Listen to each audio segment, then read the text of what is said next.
The James Gunn announcement. Yeah. They call it the Slate, too. Why do they call it... Do you know why they call it the Slate? I mean, isn't that just kind of a term to be like, here's the slate of movies to come? Like, here's the list of movies. Another word like for a list. Moses, a Moses, like, 10 Commandments. I'm like, when I'm like, the Slate. Yeah, it's just like, we talking like, please. It's just a word they like to use. I don't know. Okay, no, it just was like, whatever. I mean, that's not what I was hung up on. Are you sure? No, you're right.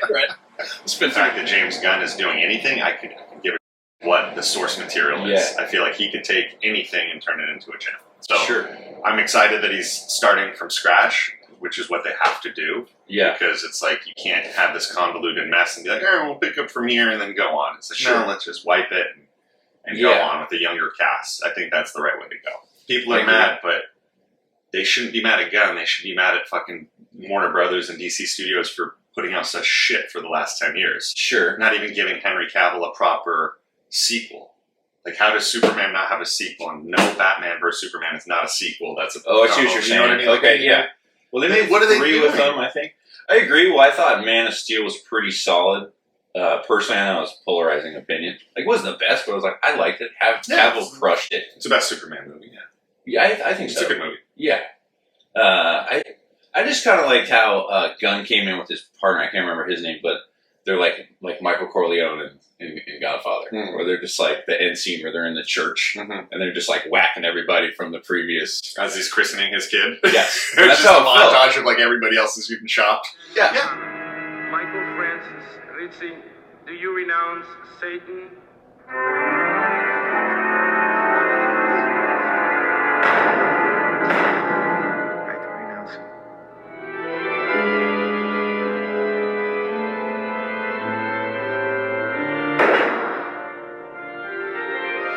It's kind of, well, at first, Aquaman, dead, gone. Flash, gone. Dead. Yeah, well, we just want to start over. We want to be, it's a new, like the new Don's here. Like, I'm the fucking boss, all due respect. Because I felt like the way it was handled was real professional, like with Cavill and then even The Rock. Like, what was released to the public were these statements that were like, everything's cool, we're all good. And then, like, over the last couple weeks, month, it's been like, oh no, there's bitter feelings, and like rightly so. Like, if you're Henry Cavill and you announce to be Superman, and you're probably getting tens of millions of dollars, and like being Superman's fucking rad. You know, call him and tell him he's going to reprise that role. When a month later you're hiring new executives to, like, you know, new creative team. Yeah, creative team. It's like there's no way that 1 month gap you didn't know that you were going to have that creative team. Like, you must have known. Or there was rumors of like, hey, maybe we should run it. Well, that's the thing. They didn't even ink the deal with Gunn, but wanted to ink it with Cavill. Who the fuck knows, dude? That's the thing in Hollywood, and so much money. Yeah. And then what was real cool that I just didn't realize as like an outsider, obviously, is like Gunn's whole plan for the next 10 years of like movies, the TV show, and then the video games. Like how it's all going to be this universe, and it's like, what a daunting fucking task to do. So it's like if you have The Rock attached with $7 production, it's like, you can't, like, The Rock's going to have his 2 cents creatively, and I think they just wanted to, like, no, dude, we're doing what we're doing, in all due respect. And I think The Rock was like, yeah, dude, if I can't have executive producer credit, like, I don't want to do this role. And I also heard it wasn't very good. It wasn't great. But then the other, it's like Black Adam and Shazam in the comics, that's a huge battle. Like, that's big. Right, yeah. And The Rock refused to be in the Shazam movies. Yeah, he's like, no, I'm going to be fight Superman. Yeah, well, that's how the movie ended, right? Like, yeah, Henry Cavill shows up. Spoiler alert. But Henry Cavill's not around, so it can't. Right. Maybe they'll do it. But it's just like that's how fucked up DC was. It's like you have these main actors in big projects, and they like don't want to even. They're like, oh, well, I want to be in this guy's movie, but I don't want to be in this guy's movie. And it's like that. Why is that even your call? Right. And it's like, so these executives just didn't even have control of their own projects. Right. And so just putting Gunn in there will be looked at, I think, as one of the biggest turns in the history of comics, in the history of like these kinds of movies. Oh, absolutely. I mean, Kevin Feige, when they did Iron Man 1, this was before, it was sold to Disney, of course. They did Iron Man 2, and all this kind of stuff. And we didn't know. This was the first time we were going to start seeing these characters, their evolution and then being in one movie. The Avengers, and then that shit worked. That changed the course of Hollywood, not just comics, but that changed the course of everything.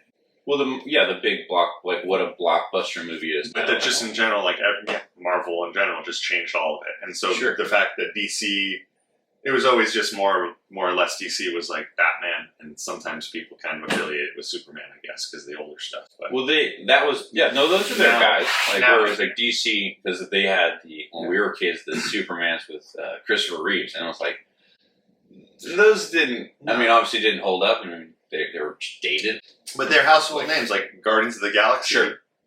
You can say they're a household name at this point. What they've done, like I agree, definitely, like the 2000s. Like the Tobey Spider-Man, like we were just talking about, like that, one of the most popular. Like Hollywood had a 20-year push on Spider-Man. So like Spider-Man is one of the most popular worldwide characters. But even like they kept doing Spider-Mans, that wasn't changing anything. It was like, more Spider-Man reboot, another Spider-Man reboot, sure. Another Spider-Man. They did it with Batman for the longest time through the 90s. But again, like Clooney Batman, but that wasn't changing like the course of everything. Now, no, I agree. You're right. You take this daunting task of being like, we're going to make 20 or 30 films, and they're all going to interconnect with TV shows and video games and this. That's where you're like, okay, this is... And you've already seen it now happen successfully to one other studio, so taking that studio's best piece and bringing it over here and now being like, all right, try to replicate this. There's going to be a lot of new... Swamp Thing's going to be more popular, Green Lantern's going to be more popular. A lot of these characters that are already...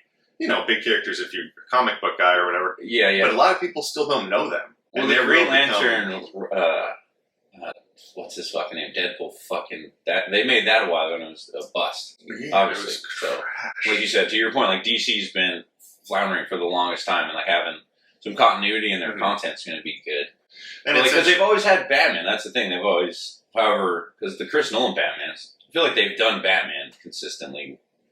Like every few years, like, hey, let's read through this. Sure, but they're always focused on like just his story. Sure. And like do 1, 2, 3 of his movies. I like the fact we're like, all right, now we're going to do a bunch of his, and it's going to interconnect to here and here. Well, his son, with his son, where it's like a new take. That's what I like. It's like, hey, we've done this kind of take a bunch of times now. It's like, hey, let's fucking redo it all. Like, let's just. Yeah, and I like, I'll watch a Batman movie, but like, let's make it fucking maybe a different backstory. That's what I liked about Joaquin's Joker. Yeah, where it was like the Joker, but it was parallel to Joker.